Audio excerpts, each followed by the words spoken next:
One of the most overlooked things in business, and probably one of the most important, is the conversion rate optimization.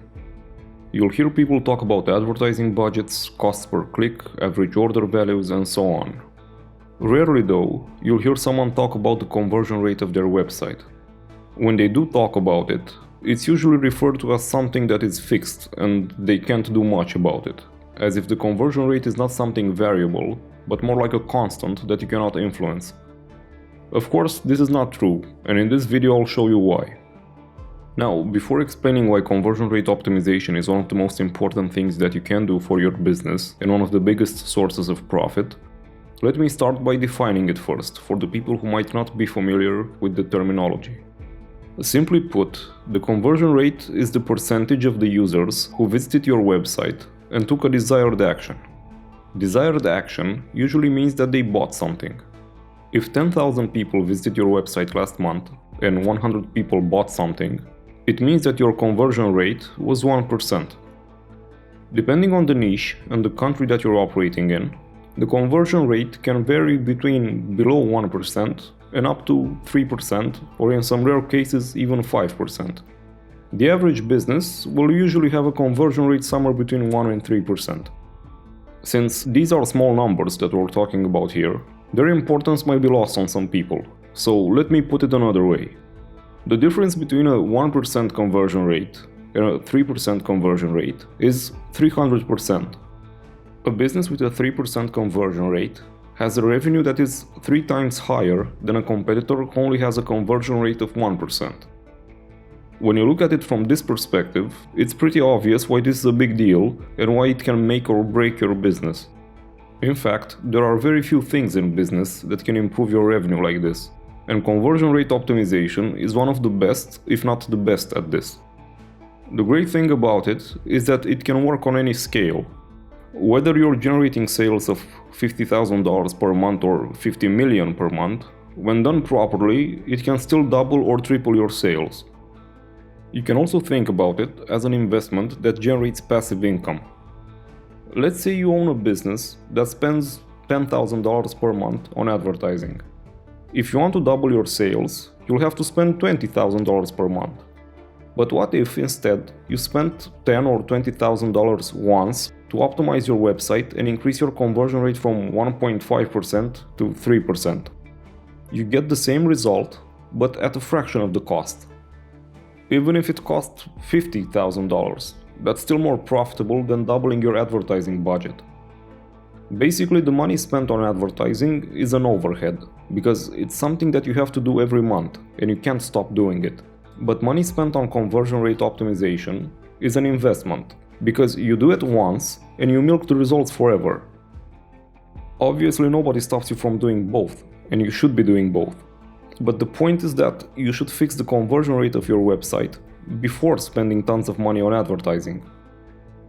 Hopefully, these examples convince you to start paying attention to the conversion rate of your website and you're ready to do something about it. So let's look at how you should approach this in 6 simple steps. First, you need to start with a technical analysis of your website. Technical analysis means that you need to do the following: cross-browser testing, cross-device testing, conversion rate per device or browser, and speed analysis.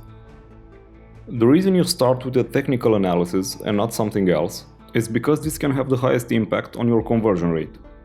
Let's say that you just finished your website, but for some reason you only tested it on the most popular browsers, like Chrome or Safari.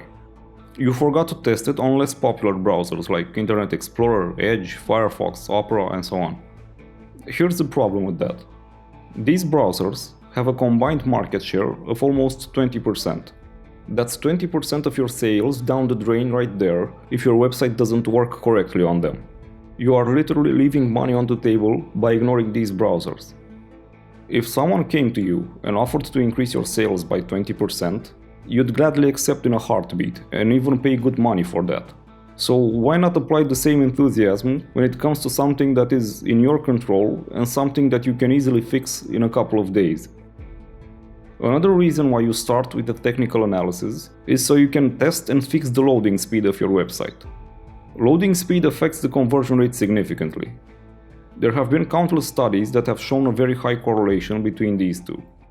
Every time you decrease the loading speed of your website by 100 milliseconds, your conversion rate increases. Not all of the studies agree on how much your sales will increase, because it varies from industry to industry. But absolutely all of them agree that you will see a significant increase. Make sure that your site is blazing fast before jumping on to the second step in the process. Next, you'll need to do a heuristic analysis. The purpose of this analysis is to identify common usability issues with your website. Unfortunately, this one requires a bit of knowledge about conversion rate optimization, user experience, user interface, human-computer interaction. Basically, you'll need to use your own experience, knowledge, and intuition to understand what's wrong with your website. If you're serious about this, I highly recommend the Conversion Excel blog. After a couple of months, you'll be knowledgeable enough to fix your own website with a heuristic analysis.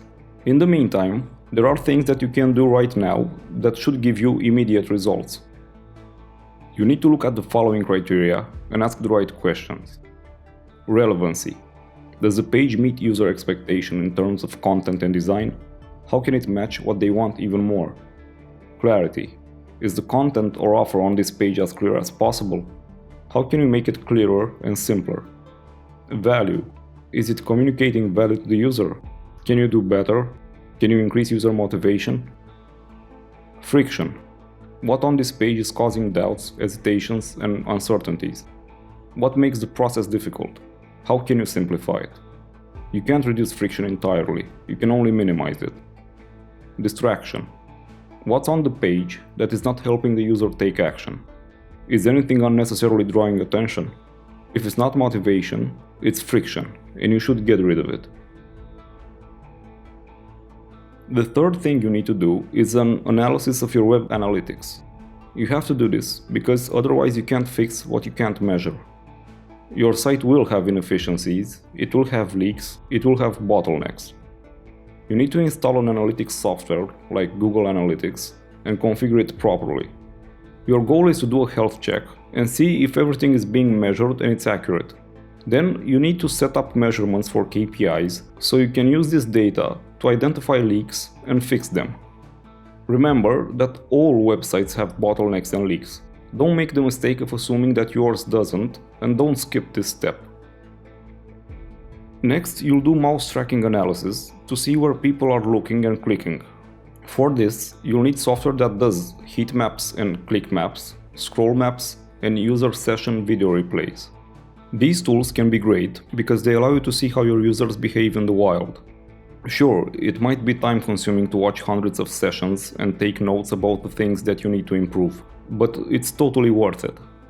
Some of the best insights that I've gained for my projects and my customers' projects came from watching user session video replays and looking at click maps and scroll maps. Don't be cocky and assume that you know your users and you know what's best for them. You don't know your users until you watch them use your product. The fifth step is user testing. It's similar to the previous step, but you'll do it in the real world. Basically, you'll take your friends and family and make them use your website while you watch them. You take notes while watching them, and at the end you get their feedback. You'll want to test for usability, clarity, and sources of friction. For usability, you'll ask them to do a specific task, then do a broad task, and finally ask them to go through a funnel completion. When testing for clarity, you'll need to make sure the user understands the value proposition of your business and if it's clear what the site is about. The last step is to identify the sources of friction. You need to write them down so you can fix them later. Your forms and processes need to be as short and simple as possible. For example, don't ask your user his phone number when he's about to complete his order if you don't actually need his number and you're okay just with an email. Your site will have tons of sources of friction, and each one reduces your conversion rate. Identify them and eliminate them if possible. Remember, if it's not motivation, it's friction. The sixth and final step is qualitative research. This involves customer surveys, web traffic surveys, chat logs, and interviews. If you follow the first 5 steps correctly, this one probably won't teach you something that you don't already know. but you can still do it if you want to. Customer surveys at least can help you gauge how big of an issue something is. For example, if there's a source of friction on your site that you didn't bother solving because you thought that it doesn't affect too many people, a customer survey might reveal that it's actually a pretty big issue. There is a saying in marketing that goes something along the lines of, if one customer complains about something, there are 27 customers that are also annoyed by the same thing. They just don't bother saying anything and giving you feedback. As a rule of thumb, you should always multiply the complaints from customers by 27 to get the real picture. My next video will continue this theme of business tips that increase revenue without requiring a significant investment. Subscribe to get notified when it comes out.